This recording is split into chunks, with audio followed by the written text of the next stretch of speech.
안녕하세요. 하루 필수 말씀 충전 하필 큐티 조정환입니다. 오늘 함께 나눌 하나님 말씀은 아모스 4장 4절에서 13절까지 말씀입니다. 너희는 베델로 몰려가서 죄를 지어라. 길갈로 들어가서 더욱더 죄를 지어라. 아침마다 희생 제물을 바치고 사흘마다 11조를 바쳐 보아라. 여기서 이 베델과 길갈이라고 하는 곳이 북이스라엘의 예배 장소라는 점을 우리가 일단 생각을 해보고, 아침마다 희생 제물을 바치는 것, 또 사흘마다 11조를 바치는 것, 이것이 신명기에서 민수기에서 명령된 예배의 제물이었다라는 점을 우리가 먼저 지적을 해야 될 것 같습니다.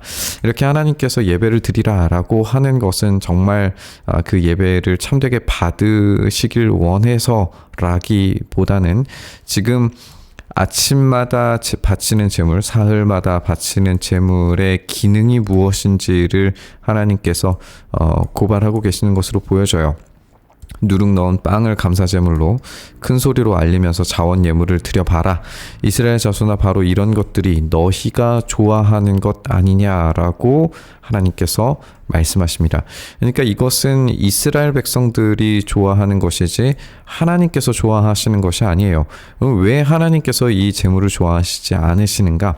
지금 여기에서 이 감사제물과 자원 예물들, 또 희생제물과 11조를 바쳐지는 이 과정들이 결국에는 이 제물을 바치고 난 다음 후속 순위가 어떻게 이루어지는지를 우리가 생각해 보면 왜 그런지를 알 수가 있는데, 이들은 하나님께 예배를 드리고 난 다음에 이런 예물들을 가지고 한마디로 말하면 축제가 벌어집니다.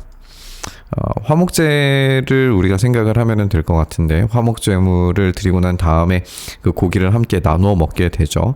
이런 과정을 생각해 볼 때 지금 이 제물들이 바쳐지고 난 이후에 축제가 벌어지는 거예요. 그러면 하나님께서 지금 이 예배를 받으시기 원하시고 하나님께서 이것을 받으시기에 합당한 예배로 드려지는 것이 아니라 지금 이들은 축제를 위하여서 예배를 드리고 있는 중이다라는 결론이 날 수 있습니다. 그러니까 우리가 이전 본문들에서 또 이 호세아에서도 함께 나눴던 것처럼 이들은 지금 예배를 어떤 자기들의 배를 불리는 데에 사용하고 있어요.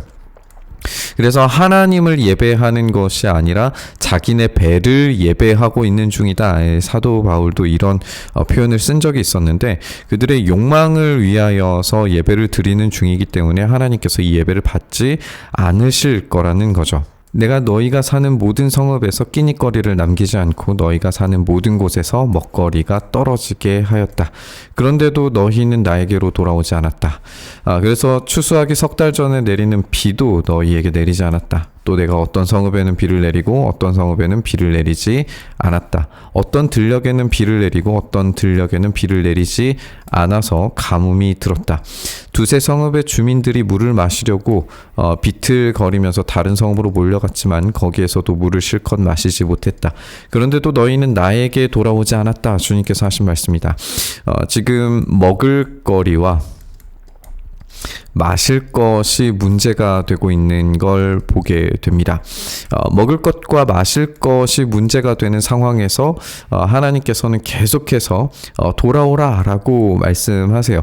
그런데 이들은 돌아오지 않아요. 근데 먹을 것과 마실 것이 문제가 생겼을 때에 이들이 떠올리고 생각해야 하는 것이 하나 있습니다. 그것이 뭐냐면 광야죠.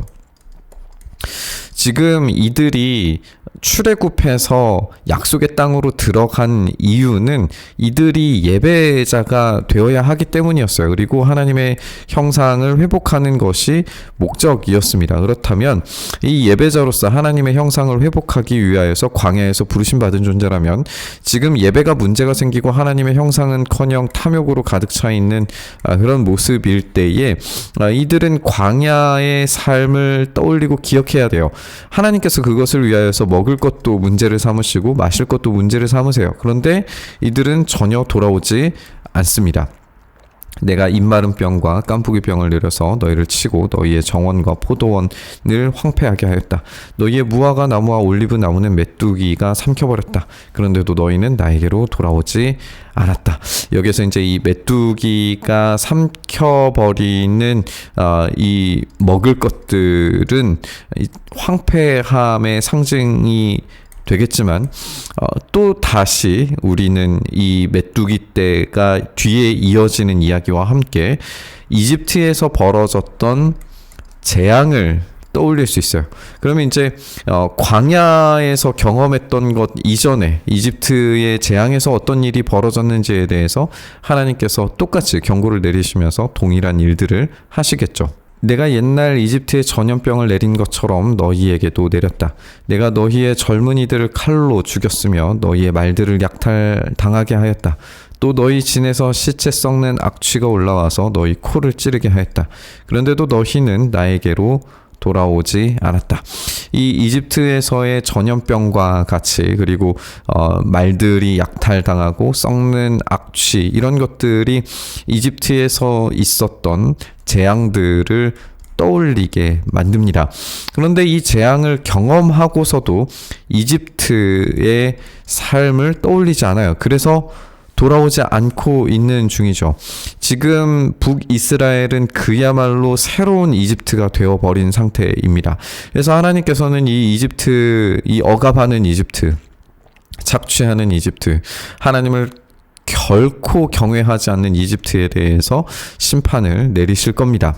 그러면 이 심판은 어떤 방식으로 이루어질 것인가? 옛날에 소돔과 고모라를 뒤엎은 것처럼 너희의 성읍들을 뒤엎었다. 그때 너희는 불 속에서 끄집어낸 나무 조각처럼 되었다. 그렇게 아무것도 아닌 생명력을 잃어버린 상태로 되돌아오게 되는 이 모습을 발견하게 됩니다. 그런데도 너희는 나에게 돌아오지 않았다. 이집트에 대한 심판을 하나님께서 소돔과 고모라처럼 이루심에도 불구하고 이들은 돌아오지 않아요.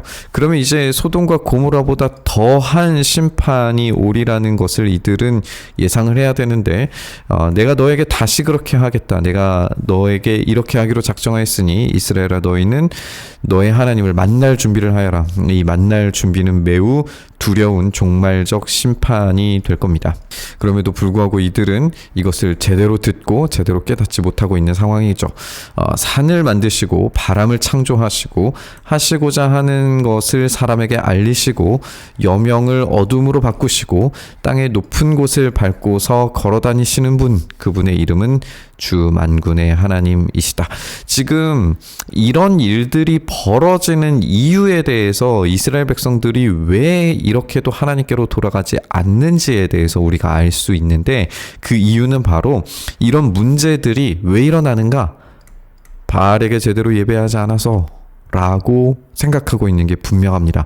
왜냐하면 산을 만들고 바람을 창조하고 그리고 여명에서 어둠으로 바꾸신다라고 하는데 이 바알이 이제 빛의 신으로 등장할 때가 있거든요.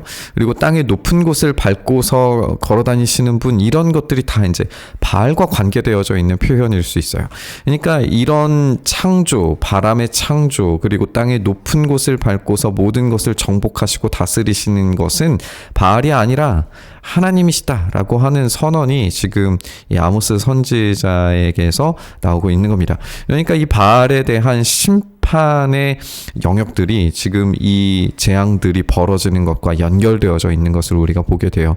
참된 예배가 불가능해진 상태에서 하나님을 온전히 알지 못하고 경험하지 못한 상태에서 이들이 겪는 것은 오직 두려운 심판만이 남아있다는 걸 우리가 보게 됩니다. 이스라엘의 예배는 타락했습니다. 그들은 하나님을 예배하는 것이 아니라 그들의 배를 채우는데 예배를 도구로 사용하고 있습니다. 하나님은 그들이 아무리 예배를 열심히 드려도 그것을 받지 않으십니다. 예배는 하나님의 형상을 회복하는 것으로 목적을 해야 하죠. 그런데 그들은 그런 것들, 하나님의 형상을 회복하는 것에는 전혀 관심이 없습니다. 하나님이 이스라엘을 향해서 계속해서 이 과거의 사건, 하나님의 그 신실하심에 대한 이 광야 기억을 떠올리게 만드십니다. 하지만 그들은 하나님을 기억하지를 않아요. 이집트와 소돔과 고모라의 심판도 떠올리게 만드시지만 그들은 하나님을 기억하지 않습니다.